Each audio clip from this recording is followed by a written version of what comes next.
नमस्कार, मी संकेत Deshpande. Top news मराठीच्या 9च्या बातम्यांमध्ये आपल्या सर्वांचं स्वागत. 24 तास नव्हे तर फक्त 1 तासात आपण पुण्यासह देशभरातील प्रमुख बातम्यांचा वेगवार आढावा घेणार आहोत. या बातमीपत्राची सुरुवात करूयात राजकीय बातमीने. राष्ट्रवादी काँग्रेस पक्ष एकसंध राहायला हवा अशी प्रतिक्रिया जुन्नरचे आमदार अतुल बेनके यांनी दिली आहे.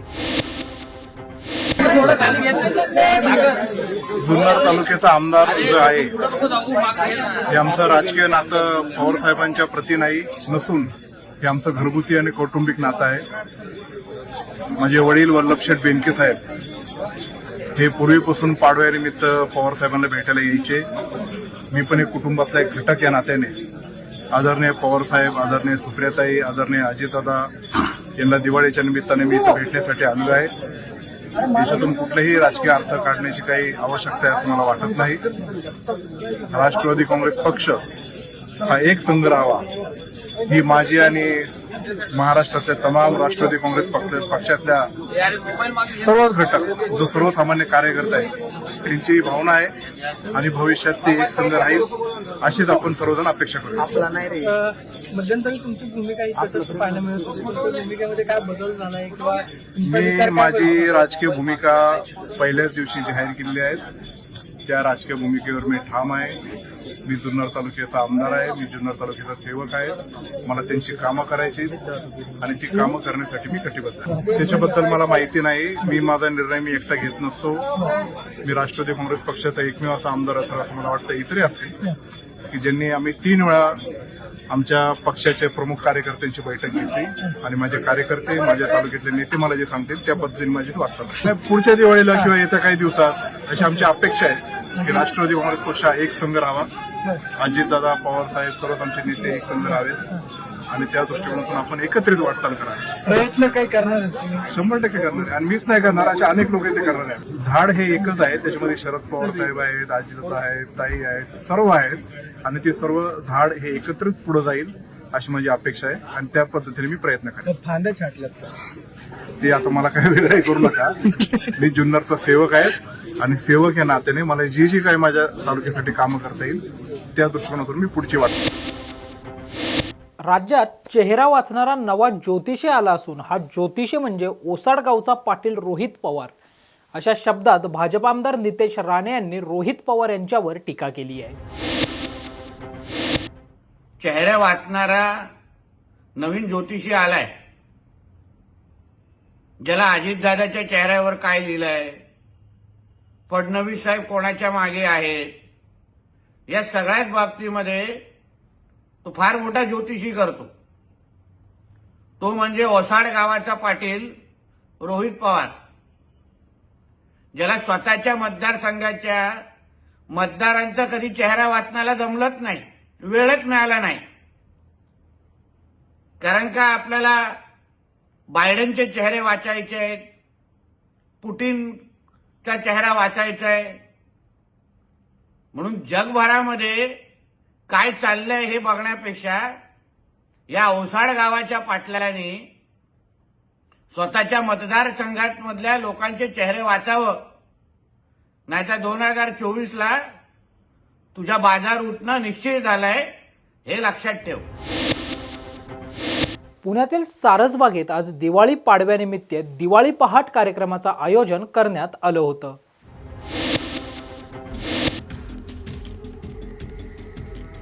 या दिवाळी पहाट कार्यक्रमाला पुणेकरांनी मोठ्या संख्येनं उपस्थिती लावली होती.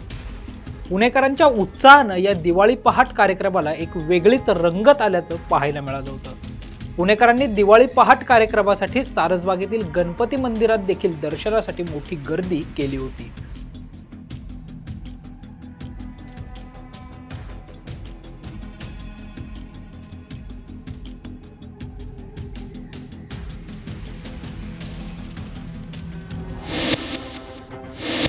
रायगड जिल्ह्यातील पोलादपूर शहरातील प्रभात चाळ येथे एका 34 वर्षीय महिलेने राहत्या घरात गळफास घेऊन आत्महत्या केली आहे. याबाबत मिळालेली सविस्तर माहिती अशी की पोलादपूर शहरातील प्रभात चाळ प्रभात नगर या ठिकाणी राहणाऱ्या प्रेमलता वामन मेस्त्री या पोलादपूर ग्रामीण रुग्णालयात परिचारिका म्हणून कार्यरत होत्या. प्रेमलता यांनी 22 नोव्हेंबर रोजी सकाळी रूमचा दरवाजा आतून बंद करत छतास सुती दोरी बांधून गळफास घेऊन आत्महत्या केली आहे। लक्ष्मीपूजना दिवशीच मेस्त्री यांनी नेमकी आत्महत्या का केली याबाबतचा अधिक तपास पोलीस उपनिरीक्षक धुमासकर करीत आहेत।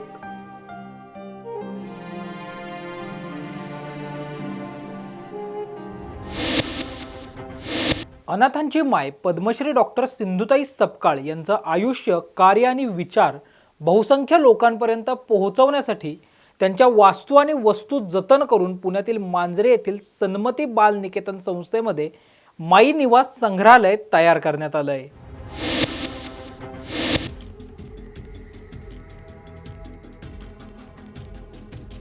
मुंबई उच्च न्यायालयाचे न्यायाधीश शिवकुमार डिगे यांच्या हस्ते या संग्रहालयाचं उद्घाटन करण्यात आलं असून प्रसिद्ध उद्योजक अशोक खाडे या कार्यक्रमाच्या अध्यक्षस्थानी होते। बिलू पुनावाला फाउंडेशनचे CEO जसविंदर सिंग नारंग, सप्तसिंधू महिला आधार बाल संगोपन व शिक्षण संस्था पुणेच्या अध्यक्षा डॉक्टर ममता सिंधुताई सपकाळ आणि माई परिवारातील अनेक सदस्य यावेळी उपस्थित होते।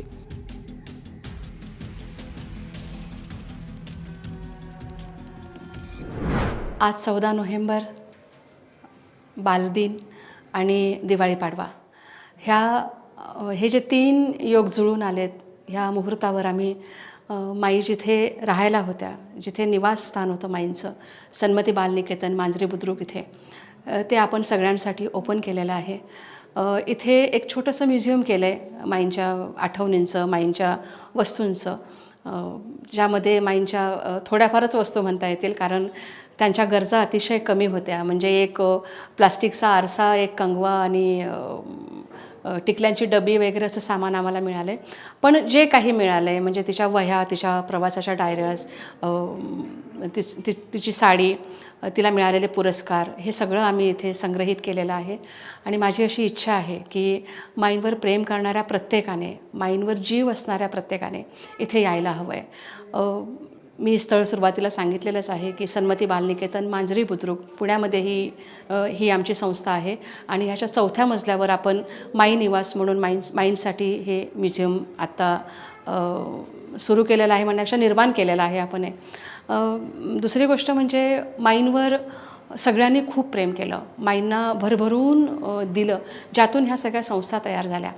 पण माईन गेल्यानंतर थोडा एक फरक पडला आहे। तर माझी विनंती आहे सगळ्यांना की तुम्ही पुन्हा एकदा यायला हवं आहे।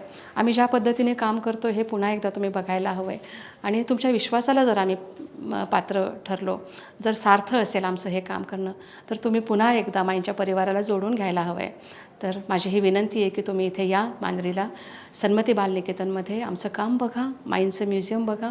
वेळ सकाळी 10 पासून संध्याकाळी 5 वाजेपर्यंत खुलं असणार आहे, विनामूल्य आहे, कारण हे अमूल्य आहे, त्यामुळे हे विनामूल्यच असणार आहे।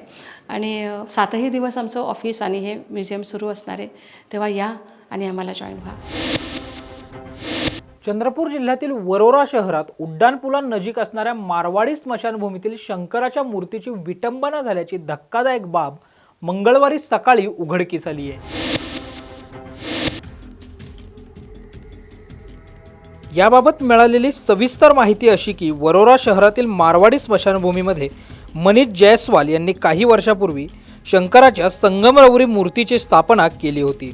मंगळवारी सकाळी जयस्वाल हे या ठिकाणी आले असता त्यांना मूर्तीचा डावा हात व मागील चक्र तुटलेल्या अवस्थेत आढळलं। त्यानंतर त्यांनी पोलिसात तक्रार दिल्यानंतर पोलिसांनी या घटनेचं गांभीर्य लक्षात घेऊन तपासाची चक्र तातडीने फिरवली आणि भग्न झालेली ही मूर्ती पांढऱ्या शुभ्र वस्त्रात झाकून ठेवली। चंद्रपूर जिल्ह्यातील मागील 2 वर्षात घडलेली ही तिसरी घटना आहे। शरद पवार यांनी मराठा आरक्षणाबाबत कधीही ठाम भूमिका घेतली नाही असं म्हणत लेखक आणि वक्ते नामदेवराव जाधव यांनी पुन्हा एकदा शरद पवारांवर टीकेची झोड उठवली आहे। कमी मार्क असणारे लोक पाठीमागून येऊन वरच्या पदावरती जातात, काय फक्त मराठा म्हणून जन्माला आले हाच त्यांचा दोष आहे का?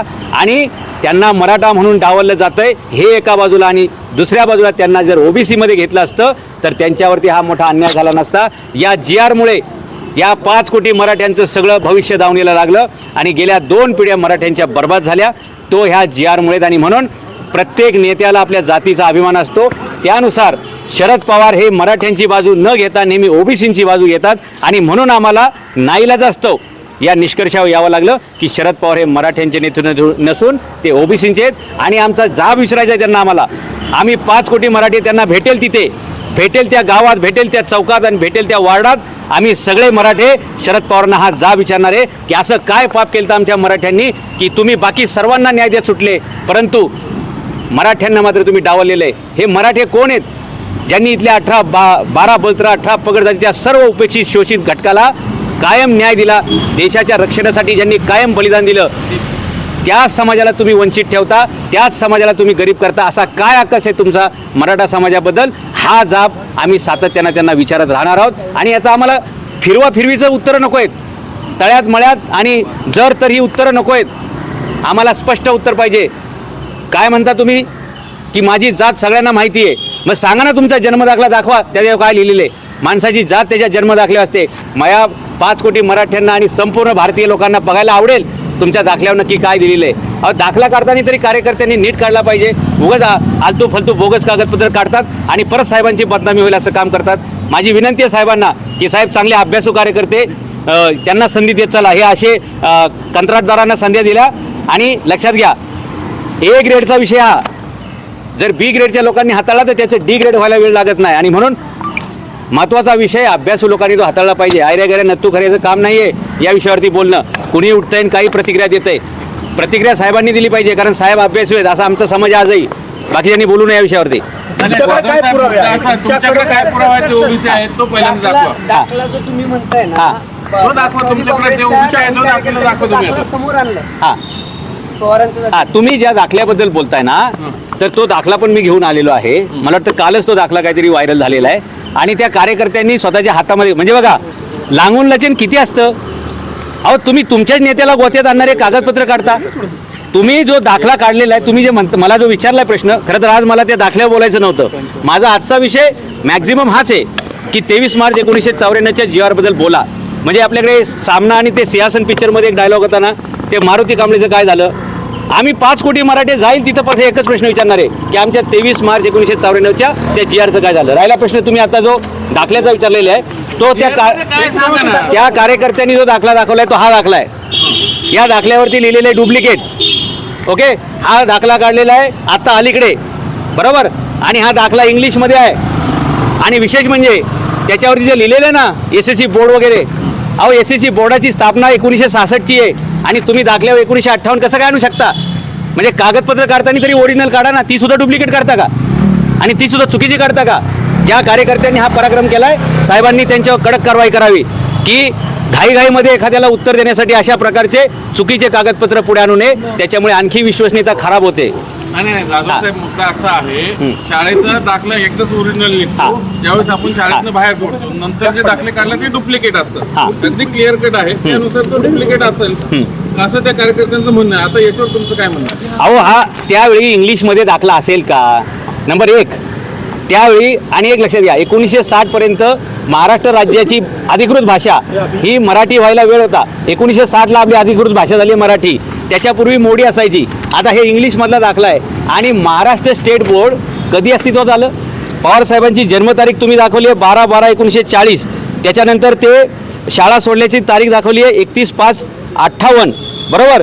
Saint up for the SSC exam March 58. जरा तज्ज्ञ लोकांना दाखला दाखवा कसा लिहिला जातो दाखला हे जरा बघा त्याच्यामध्ये. प्रश्न असा आहे ना, असा आहे दाखला तो आता काढलाय त्यांनी. हो मग तो आता त्याच्यावर हे असंच असणार प्रचलित पद्धतीनुसार. अहो पण तुम्ही ज्या बोर्डचं म्हणताय की नाही ते बोर्ड कधी अस्तित्वामध्ये आलेले? तुम्ही सांगताय बोर्ड कधी अस्तित्वात 1966ला आलं ना.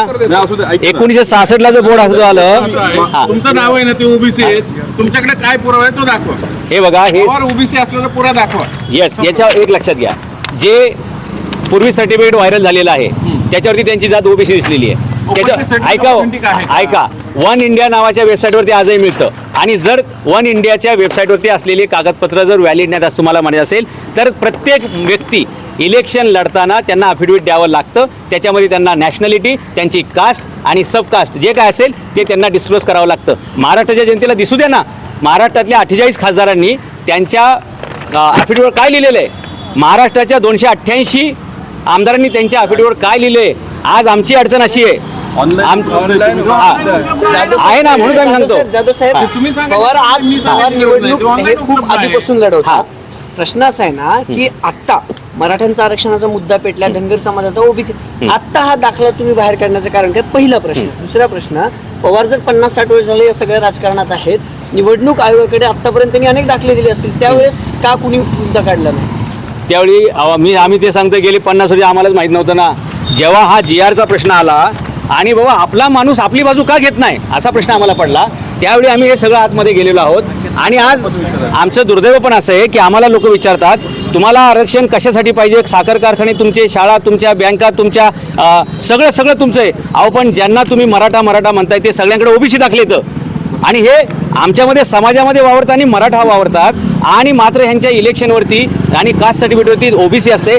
त्यामुळे असं माझं म्हणणं आहे की आता या ज्या आमदारांच्या समोर, या खासदारांच्या समोर जे कोणी असेल त्यांच्या नावाचं एक पवारांनी मिनिट. जसा हां. ओबीसी असला दाखला काढलाय का आजपर्यंत? तुमच्याकडे आहे का तसं काही? ओबीसी असल्याचं पुरावा आपण म्हणतात ते हे बघा, आम्ही जे त्या वेबसाईटचं सर्टिफिकेट दाखवलेलं आहे त्याच्यावर जर काय आक्षेप असेल तर त्यांनी तो रितसर तसा नोंदवला पाहिजे. आणि या देशातील जी सक्षम अथॉरिटी आहे, समजा ते कोर्ट असेल किंवा कलेक्टर असेल, त्यांनी त्याच्यावरती अहवाल दिला पाहिजे की बाबा नक्की हे काय आहे. मुद्दा असा आहे ती वेबसाईट ऑथेंटिक आहे का तुमच्या म्हणण्यानुसार? हे सरकारने तपासावं ना, सरकारने तपासायला पाहिजे. आता तुम्ही म्हणले 10वीचं बोर्ड 60ला आलं आणि 58चा दाखला वगैरे. ओबीसी ही कन्सेप्ट म्हणजे कधी आली? ओबीसी अहो मंडल आयोगाचा प्रश्न आला कधी आला तेव्हा हा? 1980 पासून मंडल सुरू झालं आणि 92ला त्याची अंमलबजावणी झाली. दिवाळी पाडव्याच्या निमित्तानं शरद पवार यांच्या बारामतीतील गोविंद बाग या ठिकाणी असणाऱ्या निवासस्थानी स्नेहमिलनाचं आयोजन करण्यात आलं होतं.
बंद झालं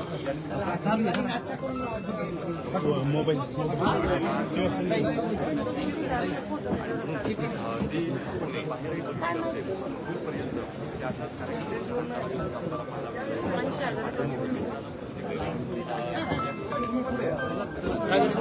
माग आणि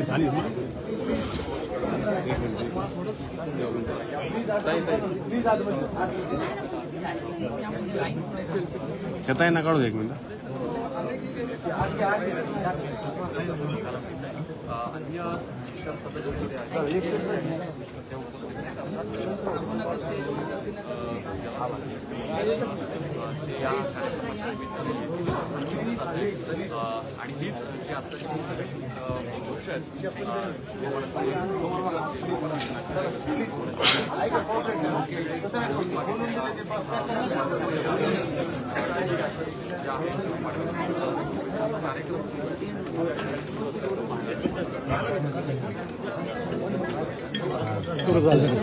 सुरू झालं.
नाश्ता द्या, मी नाश्त्याची इथे येते. स्टेजला रोड आला तर प्रॉब्लेम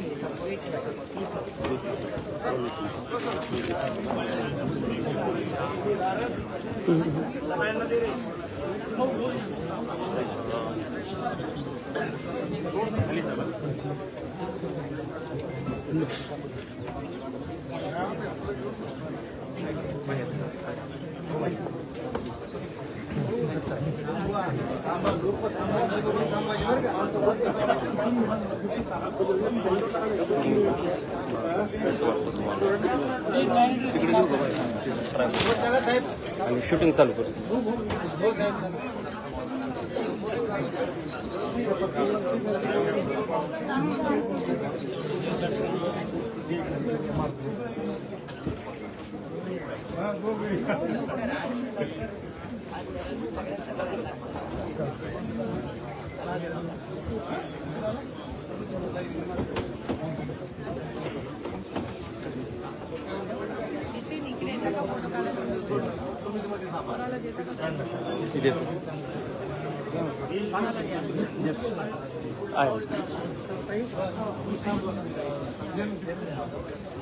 गणेश गणेश आहे गणेश लाईव्ह लाईव्ह धरीची इथं लाईव्ह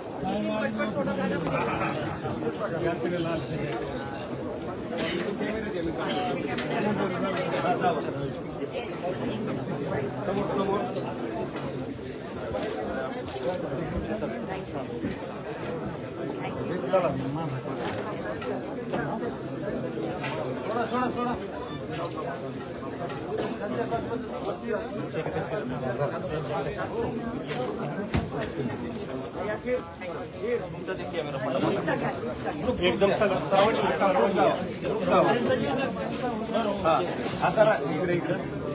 इकडे बघा ते जण इथं बघतोय.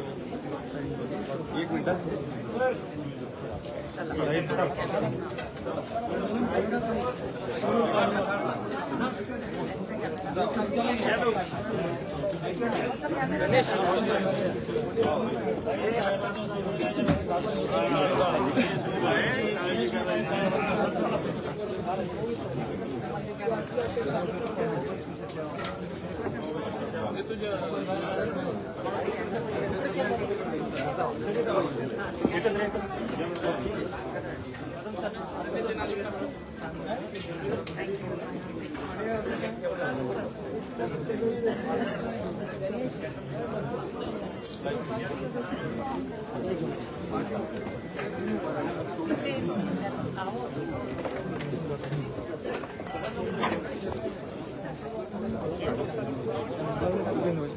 कॅमेरा घेऊन होता का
या ठिकाणी स्टेजवर आलेल्या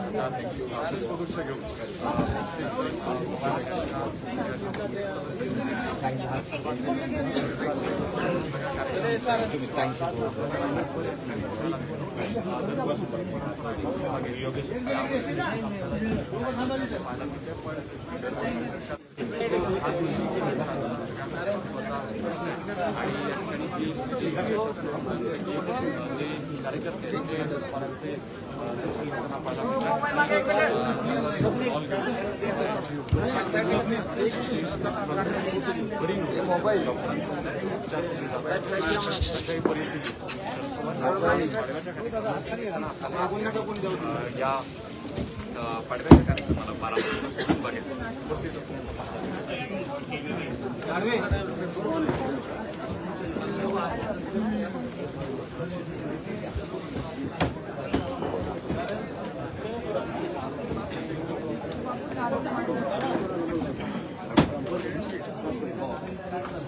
येऊ नका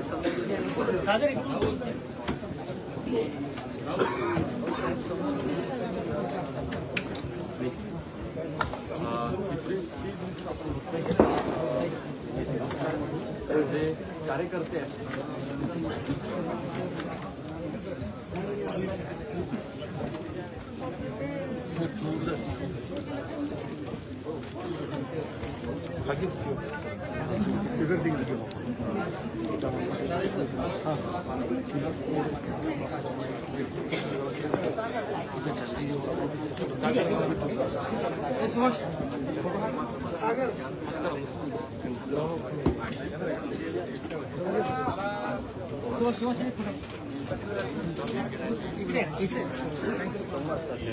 आणि पाडव्याच्या कार्यक्रमाच्या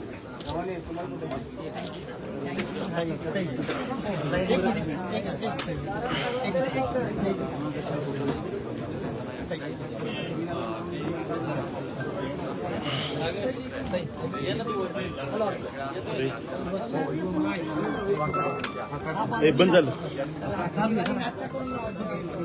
मोबाईल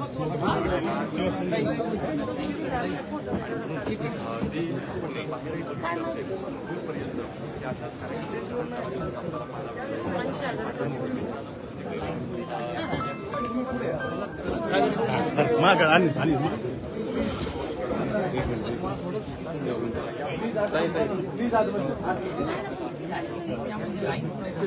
घेता येईना काढू दे एक मिनिट अन्य इतर सदस्य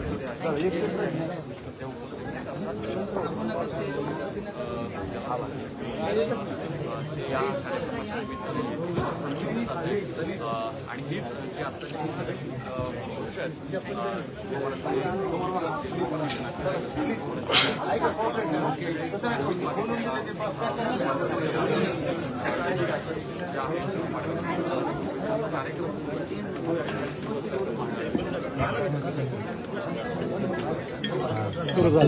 गोष्ट सुरू झालं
त्यांना नाश्ता द्या, मी नाश्त्याची इथे येते.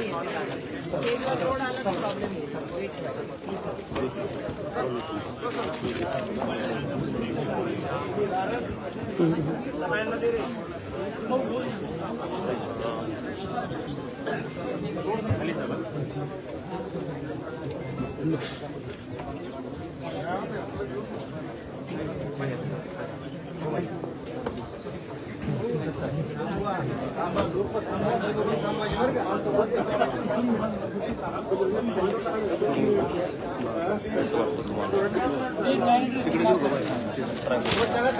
आणि शूटिंग चालू करतो.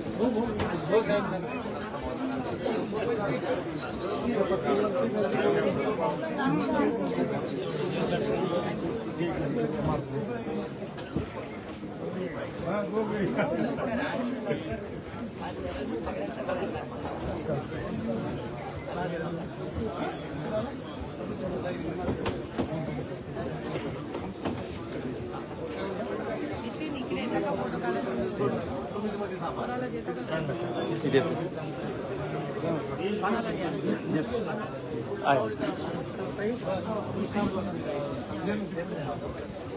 गणेश गणेश आहे गणेश लाईव्ह लाईव्ह धरीची इथं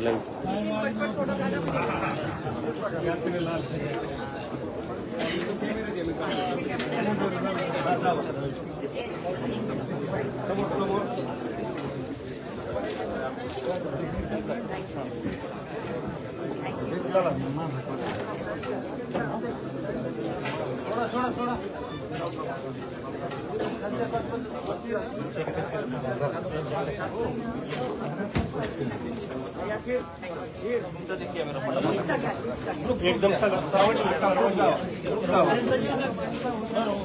आता इकडे इकडे इकडे बघा ते जण इथं इथं एक मिनिट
महाराष्ट्र केसरी सिकंदर शेख याचा आज कोल्हापुरात जाहीर सत्कार करण्यात आला।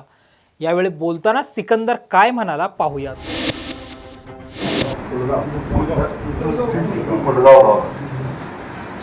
महाराष्ट्र केसरीच्या स्पर्धा पार पडल्या, त्यामध्ये 11 वर्ष ते 12 वर्ष कोल्हापूरच्या गंगावेश तालमीमध्ये सराव करत असलेले, किंबहुना आता कोल्हापूरचे सुपुत्र झालेले पैलवान सिकंदर शेख यांचा महाराष्ट्र केसरी म्हणून किताब मिळाला आणि सर्व कोल्हापूर जनतेला फार मनापासूनचा आनंद झालेला आहे। सिकंदर शेख हे सोलापूर जिल्ह्यातील आहे।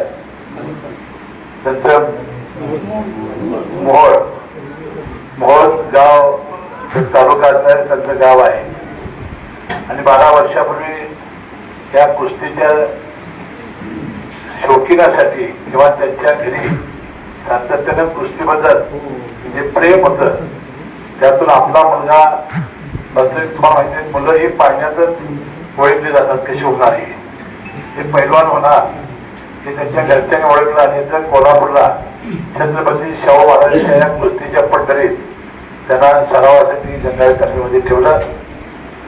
विश्वास हरवण्यासारखा बस्तान त्यांना मिळाला, उत्तम पंडितसारखा कोच त्यांना मिळाला आणि आज ते महाराष्ट्र केसरी म्हणून ते आज आपल्यासमोर आलेले आहेत। या महाराष्ट्र केसरीचं जे पदक त्यांना मिळालेलं आहे, जी गदा मिळालेली आहे आणि कोल्हापूरचं नाव त्यांनी जे फार मोठं घोषणावर केलेलं आहे, त्याबद्दल मनपूर्वक या जिल्ह्याचा पालकमंत्री म्हणून मी सिकंदर शेख आणि त्यांचे दोन्ही वस्तादांचं मनपूर्वक अभिनंदन करतो आणि मला मनपूर्वक शुभेच्छा देतो। मला आठवतं की गेल्या पुण्याला हिंद केसरीच्या कुस्त्या झाल्या होत्या आणि त्यामध्ये फायनलला सिकंदर शेख, मला वाटते विजय तो सुद्धा थोडासा संशयास्पदच होता, तर त्याला सुद्धा गोंधळ झाला होता आणि सिकंदर शेख त्या ग्राउंड मधून बाहेर पडायला तयार नव्हते। टीव्हीवर आम्ही बघितलं, शेवटी कुठल्याही सामन्यामध्ये पंचाचा निर्णय अंतिम असतो. शेवटी पंचाचा निर्णय अंतिम मानून त्यांचा सन्मान दाखवून त्यांनी तो आपला पराभव स्वीकारलेला होता. परंतु यावेळेला मात्र नीतीनं ती वेळ काय त्याच्यावर येऊ दिली नाही. आणि त्याची खासियत आहे की चटकदार कुस्ती करायची. म्हणजे 4-5 मिनिटाच्यावर कुस्तीच मग करायची नाही. बरोबर होतात एकदम. त्याला परवा म्हणजे कुठल्या तर कुस्तीमध्ये गेलो होतो मी, त्यावेळेला बघितलं. आणि आता उत्तर हिंदुस्थान ते जात आहेत, म्हणजे हरियाणा जात आहेत, दिल्लीला जात आहेत. ती करायची नाही. हे त्यांच्या मूळच्या ह्याच्यामध्ये आहे पाण्यात. आणि अतिशय मला वाटतंय या लोकसभेच्या आचारसंहितेपूर्वी गोकुळचं मैदान सोडवायचं माझ्या मनामध्ये आहे. मी गोकुळचे चेअरमन आणि बट्टी पाटीलला विचारून ते लवकरात लवकर कसं भरवता येईल ते प्रयत्न करणार आहोत. म्हणून त्यावेळेला सुद्धा सिकंदर शेख हे जे सांगतील त्यांच्याबरोबर कुस्ती आपण जाऊ आणि इथं जो आपला चटकदार खेळ त्यांचा बघायला मिळेल. आणि आज राष्ट्रवादी काँग्रेस पक्षाच्या मार्फत जिल्ह्याचा पालकमंत्री म्हणून मी सिकंदर शेख यांचं मनापासून कौतुक करतो. आणि राष्ट्रवादी काँग्रेस पक्षामार्फत त्यांना 2,51,000 रुपयांची देणगी आम्ही त्यांना देतोय. त्याचा त्यांनी स्वीकार करावा.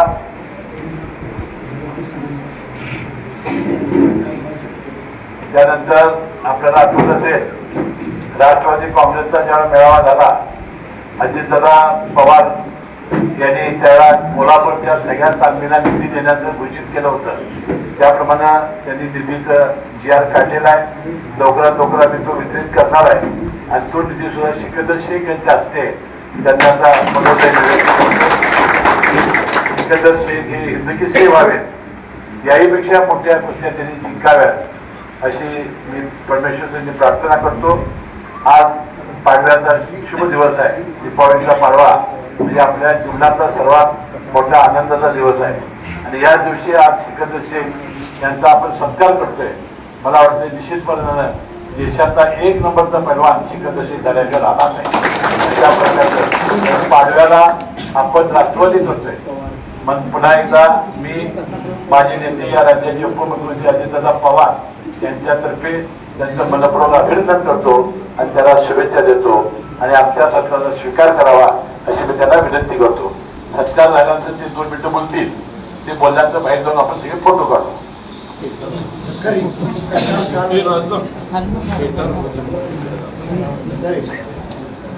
या ठिकाणी साहेबांच्या हस्ते महाराष्ट्र केसरी कुठं नका बाकीचे कुठं नका महाराष्ट्र केसरी सिकंदर शेख यांचा सत्कार होत आहे. मानाचा कोल्हापुरी फेटा, शाल आणि आपल्या कोल्हापुरी प्रेमाचा पुष्पगुच्छ आणि चेक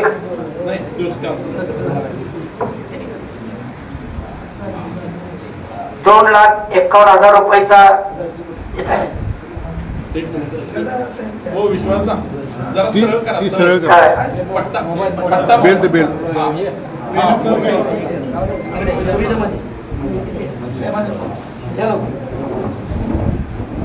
सन्मान होत आहे.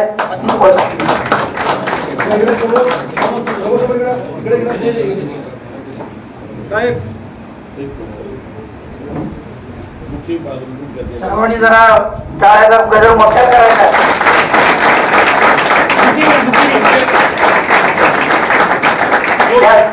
बुके बाजूला घ्या.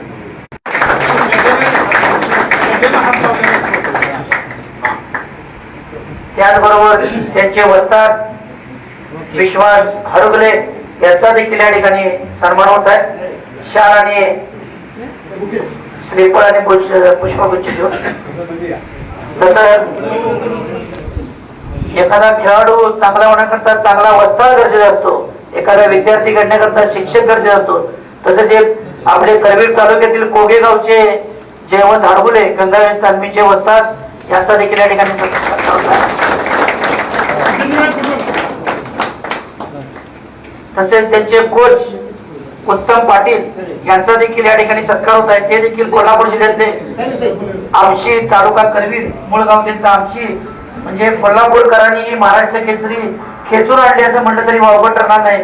त्यांचा देखील या ठिकाणी मंत्री साहेबांच्या हस्ते, मंत्री महोदयांच्या हस्ते सत्कारांचा सर्वांनी टाळ्या वाजवून त्यांचा सत्कार करा. धन्यवाद. एक मिनिट, यानंतर आपले मनामध्ये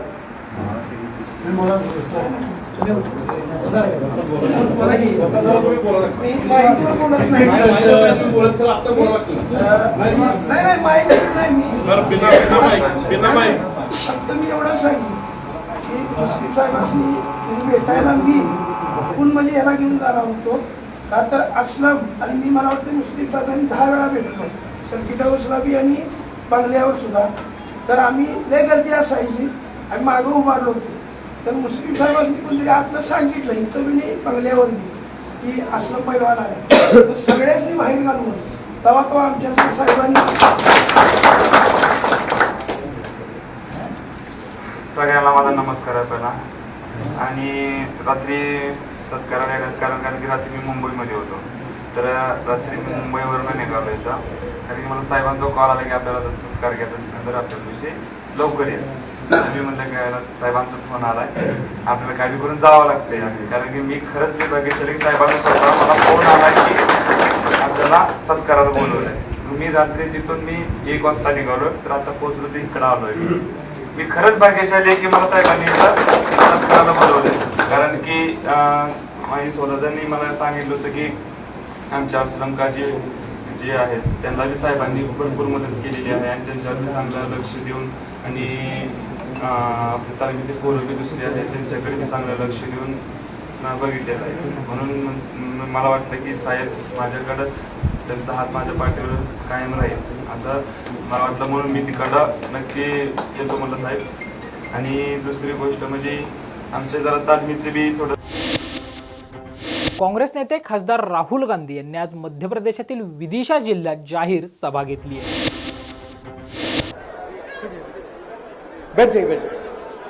सुरेश पचौरी जी, राकेश कटारे जी, हमारे कैंडिडेट्स शशांक भार्गव जी, विक्रम सिंह जी, आ जाइए, विक्रम सिंह जी, रघुवंशी जी, निशंक जैन जी, रानी अहिरवार जी, जिताना है सबको. बैठिए बैठिए. स्टेज पे कांग्रेस पार्टी के सब वरिष्ठ नेता, भाई और बहनों, प्रेस के हमारे मित्रों, आप सब का यहां बहुत बहुत स्वागत, नमस्कार. आप दूर दूर से मेरी बात सुनने आए, इसके लिए दिल से मैं धन्यवाद करता हूं. मध्य प्रदेश के अब मेरे काफी दौरे लग गए हैं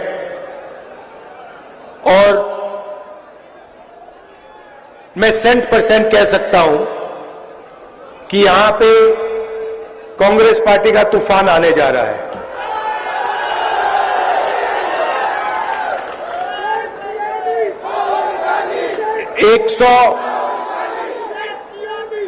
आप लिख के रख लो, मध्य प्रदेश की जनता कांग्रेस पार्टी को 145 से 150 सीट तक देने जा रही है. और इसका कारण है, सबसे पहला कारण, 5 साल पहले आप सब ने कांग्रेस पार्टी की सरकार चुनी थी. बीजेपी की सरकार नहीं चुनी थी आपने. मध्य प्रदेश की जनता ने कांग्रेस पार्टी को चुनाव जिताया था, सही. और फिर बीजेपी के नेताओं ने, नरेंद्र मोदी जी ने, शिवराज चौहान जी ने, अमित शाह जी ने मिलकर एमएलएस को खरीदकर आपकी सरकार, मध्य प्रदेश की चुनी हुई सरकार को चोरी किया. करोड़ों रुपए देकर कांग्रेस पार्टी के एमएलए को खरीदकर सौदा करके जो आपका निर्णय था, जो आपकी दिल की आवाज थी, उसको बीजेपी के नेताओं ने, प्रधानमंत्री ने कुचलने का काम किया। आपके साथ धोखा किया। किसके साथ? मध्य प्रदेश के अरबपतियों को धोखा नहीं दिया, किसानों को धोखा दिया, मजदूरों को, छोटे व्यापारियों को, युवाओं को, बेरोजगार युवाओं को धोखा दिया। हम आपकी सरकार चलाना चाहते थे। हमने किसानों का कर्जा माफ किया था। 27 लाख किसानों का कांग्रेस पार्टी ने कर्जा माफ किया था। आपको याद होगा उस समय बीजेपी के नेताओं ने कहा था कांग्रेस पार्टी ये काम नहीं करेगी, मगर हमने काम करके दिखाया। पूरा मध्य प्रदेश जानता है। और देखिए, शिवराज जी का काम देखना है तो मैं आपको दिखाता हूं। यहां पे बेरोजगार युवा जो हैं, हाथ उठा के दिखा दो। ये देखो, लाइन लग गई। तो यहां पे मध्य प्रदेश में आप किसी भी युवा से पूछो क्या करते हो, यह जवाब मिलता है, कुछ नहीं करते। मोदी जी अपने भाषण में, हर भाषण में कहते हैं, हर डिस्ट्रिक्ट में जाते हैं, कहते हैं यहां हमने 500 कारखाने खोले हैं।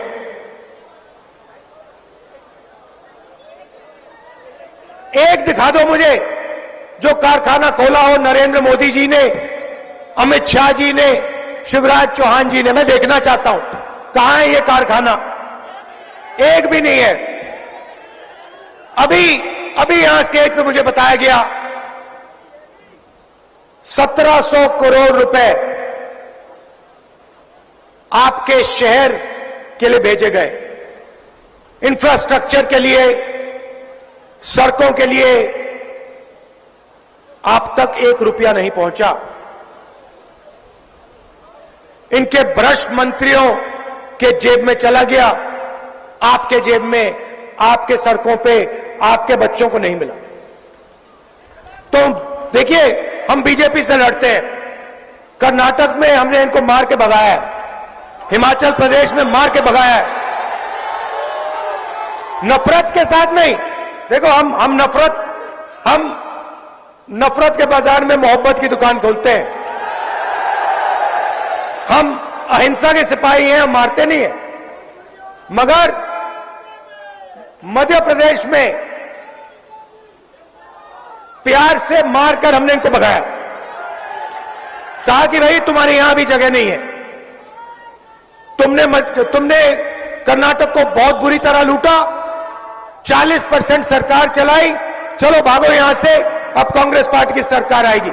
और सिद्धरमैया जी से मैं आपको बताता हूं, मैंने सिद्धरमैया जी को पहली बात क्या बोली, पहली बात बोली, सिद्धरमैया जी और मैं बैठे, वहां के चीफ मिनिस्टर हैं, मैंने उनसे कहा देखिए सिद्धरमैया जी, यहां पे येद्दुरप्पा जी और बीजेपी ने कर्नाटक की जनता से करोड़ों रुपए चोरी किए हैं। अब आपका काम, सिद्धरमैया से मैंने कहा, अब आपका काम, जितना पैसा पिछले 5 सालों में, वहां भी भैया उन्होंने चोरी की थी, सरकार यहां भी चोरी की, वहां भी चोरी की थी, जितना पैसा इन्होंने पिछले 5 सालों में गरीबों के जेब से लिया है, मैंने चीफ मिनिस्टर से कहा उतना पैसा आप गरीबों के जेब में डालोगे। आप अकाउंट निकालो, जितना इन्होंने अरबपतियों को दिया उतना आप गरीबों को दोगे। यहां पे गैस सिलेंडर का क्या रेट है?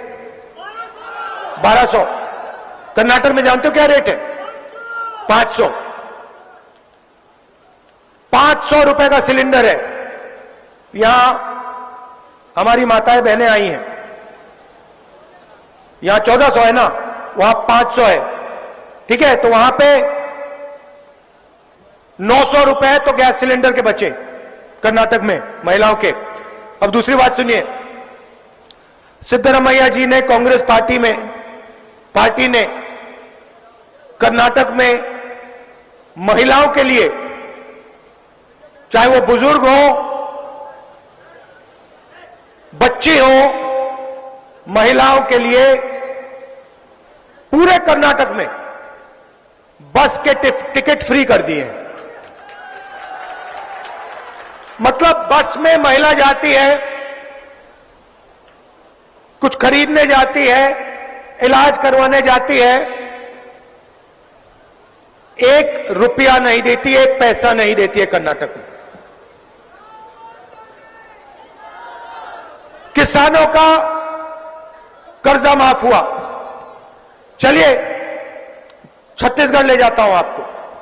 छत्तीसगढ़ में वही बात मैंने चीफ मिनिस्टर से कही, जितना पैसा इन्होंने छत्तीसगढ़ के किसानों से लूटा है, उतना पैसा आप छत्तीसगढ़ के किसानों को दोगे, ये मैंने कहा। हमने वायदा किया था धान के लिए छत्तीसगढ़ में 2500 रुपए प्रति क्विंटल मिलेगा, गारंटी कर दी हमने। चुनाव के एकदम बाद 2500 रुपए प्रति क्विंटल उनका दाम हो गया। आप जानते हो छत्तीसगढ़ में दाम क्या है आज? नहीं 2640 नहीं, आज 2800 और चुनाव के बाद 3200। मजदूरों को 10,000 रुपए मिलते हैं मजदूरी के लिए सरकार से। हमारी सोच, जब तक हम जनता की जेब में